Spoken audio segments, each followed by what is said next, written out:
everyone, this is your girl Lala and I am here for another story time. If you are new to my channel, make sure you click on the subscribe button down below and also turn on your notifications.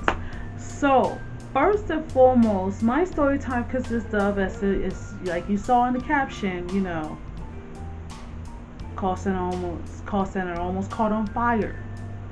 Now this comes from when I was living in Colorado Springs, Colorado, and I lived in Colorado Springs, Colorado, and I worked at a call center that was like at Gardens of the Gods.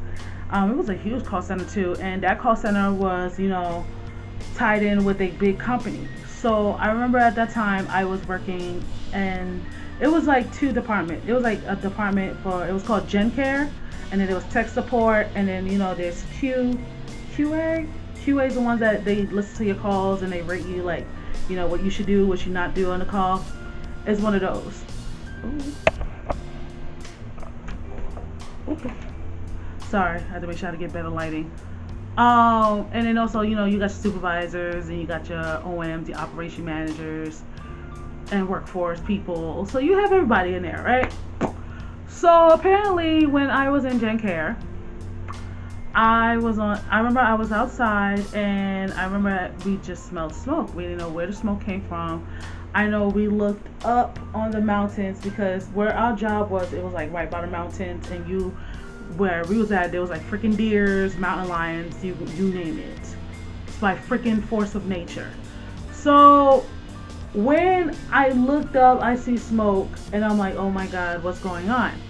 So when I went back inside, and I'm sitting there waiting on a call, I turn around, I see all the supervisors, all the operation managers gather up, and there's like a big centerfold thing where all the operation managers sit up there, like, they just sit up there. There's some that sat up there, and they're all gathered around, so I didn't pay no attention to it. I was like, all right, whatever. So all of a sudden, I'm on a call with a customer. I'm verifying her account, and I was in the process of troubleshooting her phone, and I know she told me she was already on it. I said, oh no, we gotta go ahead and, I have to call you back on another phone.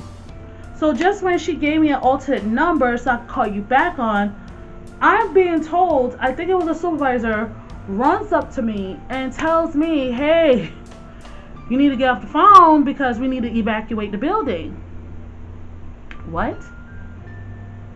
So come to find out, I looked up again. I see cops in our building.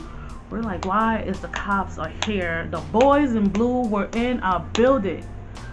So now they're telling us that we need to evacuate the building. We need to leave because that smoke we saw, it was like a fire. So pretty much the fire was already about to trickle down towards our building, and they told us we had to leave. So I had to tell my customer, hey, I can't finish up this troubleshooting because of the fact that we have to evacuate. So hung up with her, take the account, and left. Grabbed my shit and left. We come outside, everybody's like by their car, walk towards their, walking outside the building. I came across like some familiar faces of the co-workers, and I'm finding out from them that we were supposed to evacuate the building from, mind you, we evacuated the building like around 3 o'clock. Mind you, I don't leave work like around, I would say 7:30. So around that time, when they told us to evacuate, I'm like, okay. So it was already like 3 o'clock, 3:30. And for what we found out, we were supposed to leave the building at 1. But, and I'm not throwing any shade, this is a disclaimer out there, I'm not here to talk bashing nobody in the company. But people knew, well, I'm not bashing the company in general. So disclaimer, I'm not bashing the company that I used to work at. People of higher ups knew about it and didn't say shit about it. They wanted us to be on the phones. We were supposed to evacuate the building at 1. The cops came in earlier and told somebody at the front desk that we had to leave. Told some supervisors that we had to leave. But they didn't listen. It was to the point the cops was ready to go ahead and like bust through the building with their car to we get the fuck out. So this is a story. That's all I have with where our call center almost burned down to the ground. But I can't wait to tell you guys the aftermath of that situation. So you guys stick around. Till then, make sure you comment, like, and share this video. And I'll see you guys later. And subscribe. Bye.